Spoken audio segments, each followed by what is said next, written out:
विधानसभा में विपक्ष का हंगामा। बिहार विधानसभा में चली कुर्सियां। डिप्टी सीएम तेजस्वी यादव के इस्तीफे की मांग को लेकर हंगामा।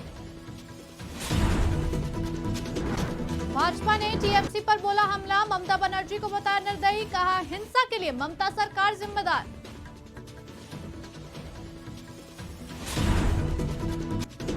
सुप्रीम कोर्ट ने मणिपुर जनजातीय मंच की याचिका को किया खारिज। कहा सेना को इस तरह का निर्देश देना उचित नहीं।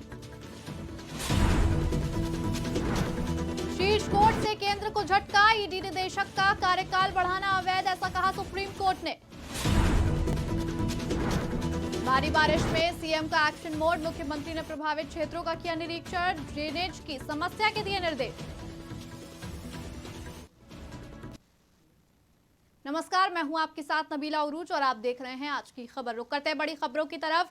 बड़ी खबर बिहार से है, जहां बिहार विधानसभा में विपक्ष ने खूब हंगामा मचाया। सुबह 11 बजे से कार्यवाही शुरू हो गई थी, जो सिर्फ 6 मिनट ही चली, जिसे दोपहर 2 बजे तक के लिए स्थगित कर दिया गया था। 2 बजे कार्यवाही शुरू होते ही फिर हंगामा होने लगा, जिसके चलते 10 मिनट बाद ही कार्यवाही की।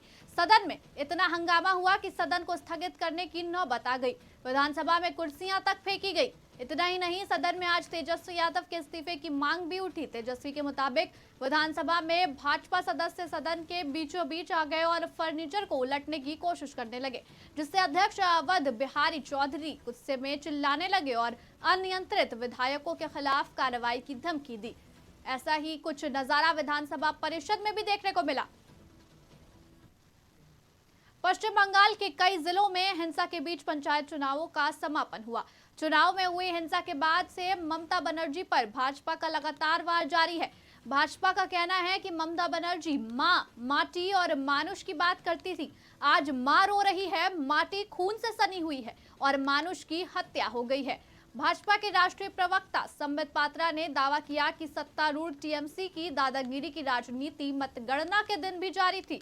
और क्या कुछ कहा राष्ट्रीय प्रवक्ता संबित पात्रा ने, आप भी सुनिए। बंगाल में पंचायत चुनाव के नतीजों का गणना चल रहा है और स्वाभाविक रूप से जहां तक बंगाल का स्वभाव है,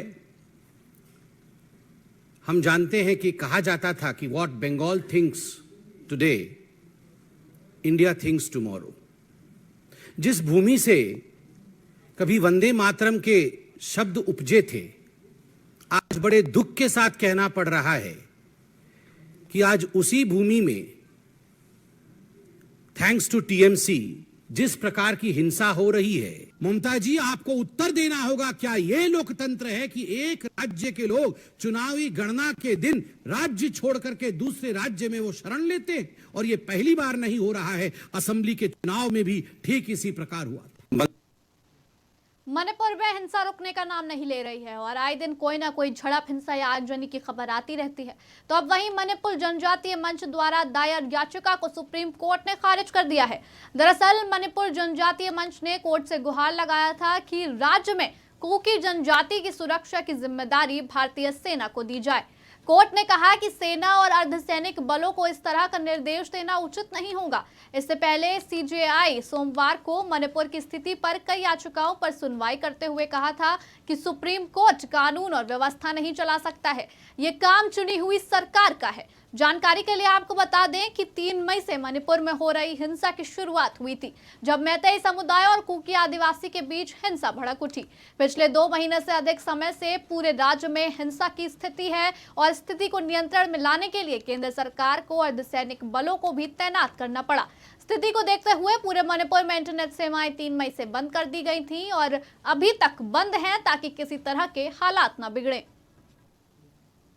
सुप्रीम कोर्ट ने केंद्र के फैसले को गैर कानूनी ठहराया। जी हां, साथ ही कहा कि ईडी डायरेक्टर संजय कुमार मिश्रा का कार्यकाल तीसरी बार बढ़ाने का केंद्र का फैसला गैर कानूनी है। पहले संजय मिश्रा को 18 नवंबर को रिटायर होना था। केंद्र ने अध्यादेश के जरिए उनका कार्यकाल तीसरी बार बढ़ाया था, जबकि कोर्ट पहले ही कह चुका था कि दूसरी बार के बाद संजय मिश्रा का कार्यकाल न बढ़ाया जाए। कोर्ट के इस आदेश के बावजूद संजय मिश्रा 31 जुलाई तक पद पर बने रहेंगे। तब तक सरकार को नए चीफ की नियुक्ति करनी होगी। इस मामले में सरकार का तर्क है कि संजय मिश्रा की जगह लेने के लिए अभी कोई दूसरा अफसर तलाश नहीं किया जा सका है। वे अभी मनी लॉन्ड्रिंग के कई मामले की निगरानी कर रहे हैं। ऐसे में नई नियुक्ति के लिए हमें थोड़ा और समय चाहिए।